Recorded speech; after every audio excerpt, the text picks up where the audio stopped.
मुबारक हो, निकाह हो गया, सलाम कर लो सबको। माशाल्लाह। अस्सलाम वालेकुम।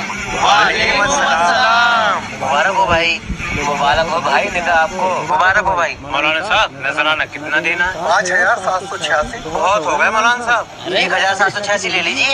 ये तो बहुत कम हो जाएंगे। जरा सी देर के 5786। चलो देने पड़ेंगे। ठीक है बेटा। चलो 2000 रुपए लो, बात खत्म करो। जरा समझो, हमारी जेब जरा हल्की हो गई है। नहीं नहीं नहीं, भाईजान क्या कर रहे हो ये?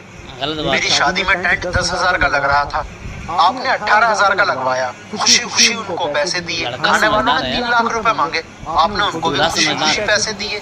घर के कपड़े बने 2 लाख के, वहाँ तो आपने कम नहीं किए। जब कहीं कम नहीं तो मौलाना साहब का ही नजराना कम क्यों? जबकि सबसे सही अहम बात है। काम तो मौलाना साहब का होता है, निकाह पढ़ाना। इसलिए इनके पैसे खुशी खुशी दिया करो। पापा दीजिए इनका नजराना।